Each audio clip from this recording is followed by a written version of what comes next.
Voilà, louange et honneur à notre Seigneur et Sauveur Jésus-Christ, le ressuscité du troisième jour. Voilà, c'est une vidéo pas très longue, mais j'avais à cœur de faire cette vidéo encore pour nous parler, voilà, des choses qui sont en train de se passer sous nos yeux et qui nous montrent et nous affirment que Jésus, le Maître, est à la porte. Vous allez suivre une vidéo, une courte vidéo, où vous allez voir clairement que on est en train de faire la promotion, du moins Disney va faire la promotion d'une héroïne qui est âgée de 14 ans, si je ne m'abuse, qui veut être sorcière, hein, mais elle n'a pas de pouvoir magique, mais elle désire être sorcière et elle est bisexuelle. Voilà, elle est bisexuelle, si je ne m'abuse. Et ça sera diffusé par Disney très prochainement. Nous sommes vraiment à la fin. Vraiment, nous sommes à la fin. Aujourd'hui, l'ennemi ne se cache plus. Et voilà, dans les dessins animés, vous voyez que l'ennemi, eh bien, s'est installé clairement. On voit véritablement que Jésus ne peut qu'intervenir, hein, parce que là, le péché est arrivé véritablement à son paroxysme. Il en a dépassé de loin Sodome et Gomorrhe. Le péché avant se faisait dans les ténèbres, et là, maintenant, en plein jour, eh bien, il se montre tel qu'il est. C'est grave.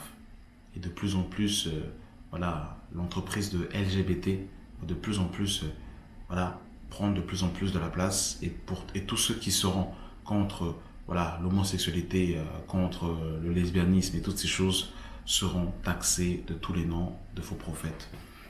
Voilà comment c'est grave. Je vous laisse suivre cette vidéo et on se retrouve juste après. Suivons cette vidéo. Disney qui met en scène sa première héroïne bisexuelle. Oui, c'est la créatrice d'une série animée Luz à Oseville qui est diffusée sur Disney Channel, qui a annoncé sur Twitter que le personnage principal du feuilleton, Luz Noceda, était bisexuelle. Luz est âgée de 14 ans, elle rêve de devenir sorcière, mais elle n'a aucun pouvoir magique. C'est donc la créatrice de la série, Dana Terrace, qui est elle-même bisexuelle, qui a confié qu'elle souhaitait relater ses propres expériences dans cette série animée. C'est bien parce que je crois qu'il y avait déjà eu des personnages homosexuels, mais qui étaient plutôt sur le second plan, des personnages secondaires. Là, je trouve que c'est bien qu'il y ait une héroïne. Ouais.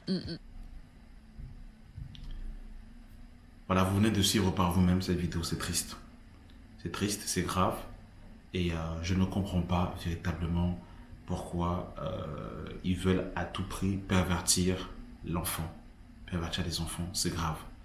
Et je pense sincèrement et véritablement que le but final de toutes ces lois qui sont votées, c'est pour accepter la pédophilie. C'est pour accepter la pédophilie. Parce que vous savez qu'un péché en entraîne un autre. Et l'homme est tellement dans une folie qu'il ira de pire en pire. Ils ont accepté le mariage pour tous. Là, ils ont accepté le fait qu'une femme peut avoir un enfant sans l'intervention d'un homme. Voilà. Donc, avec la loi PMA, et vous verrez que dans les années à venir, si Jésus n'est pas encore venu, mais je pense que c'est là-bas où l'homme veut converger, c'est l'acceptation de la pédophilie. J'ai même suivi tout récemment que un groupe avait même, voilà, un site internet avait fait la promotion de poupées enfants gonflables pour les pédophiles. Nous sommes vraiment à la fin. Et il y a un monsieur, hein, sur une antenne, sur l'antenne RMC, si je ne m'abuse, hein, qui va être estomaqué, qui ne va pas spécialement comprendre pourquoi, quel est l'intérêt de mettre une héroïne voilà, bisexuelle pour raconter une histoire. Suivons son intervention, je trouve très intéressante. Suivons-la. Je lis le synopsis. Luz Noceda était bisexuelle, entre virgules, mais on peut l'enlever, hein. Âgée de 14 ans, rêve de devenir une sorcière alors qu'elle ne possède aucun pouvoir. Je sais pas en quoi sa sexualité aide à raconter une histoire, quoi. J'arrive pas à comprendre pourquoi dans cette société sa sexualité, d'autant plus si elle est un peu différente du commun des mortels, on va dire, devient un étendard, quoi. J'arrive pas à comprendre pourquoi on doit faire un étendard de sa sexualité. Il n'y a pas d'histoire de...